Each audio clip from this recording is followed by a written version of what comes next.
Hi, my name is Shashi Prabhu, and today I'm going to talk to you on a human connection, quitting and gaslighting of employees. This is the series one, gaslighting, quitting employees. It may seem like a simple thing, but one reason why good performing employees quit is that they don't feel that they are respected or trusted at work by their manager and their co-workers. These negative feelings can build up eventually, causing them to leave. That there are telltale signs that a company is trying to push you out, and which are as follows. That sometimes they hire a new executive who works in parallel. They don't give assignments, being passed over promotions, not called for important meetings, work being taken off the plate. So these are some telltale signs of gaslighting. So eventually an employee quits after he and she is usually promised another meaty role verbally and is moved out to another location, another role in another part of the company. And usually once they move to the new role, then the organization goes back on its promise made and usually sidelines the person, or this usually happens to performing employees who fall out with the boss, but have spent a lifetime with the company, or have spent a considerable amount of time with the company and have potential, but not to the management. So it's very easy to become jaded in midst of unprecedented circumstances in life, and especially in the life of an executive. If by chance your manager is biased and has the prowess to convince the other management team to view you that way, then it becomes very difficult. Maybe the employee wants to leave because he's concerned with his health, or a family, or a health of a family member. Perhaps is unable to keep up with the inflation and is looking for a salary that gives him a little more wiggle room in the budget.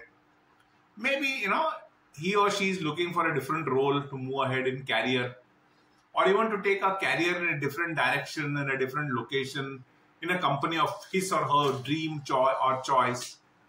Whatever the reason be, it's nothing to do with you. It has everything to do with the personal need and the career path they have chosen for themselves.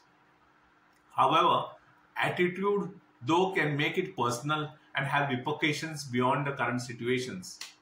Employees are often told by the HR departments to avoid burning bridges when they leave the employer. But this piece of advice goes both ways. Just as an employee can and should avoid burning bridges, employers have the same responsibility. If you are serious about keeping the employee and have a frank conversation with them, maybe you can give them flexible hours, some other perks that would keep them on board. But once they decide to leave, gaslighting an employee, shaming an employee for leaving and sending the employee on a guilt trip to try to manipulate him into staying are ways of that employees burn bridges. Another way that employers burn bridges is by asking present employees to stay away from the person leaving. And this is despite them having a relationship both on personal and professional side for 2 years, 5 years, 10 years, 20 years, and to earn brownie points, the employees toe the line, and they treat the exiting employee with contempt, or as if he's an enemy or a criminal. Words don't change circumstances or lives or their plans of the future, but choosing them wisely can help build a relationship network and keep this relationship intact.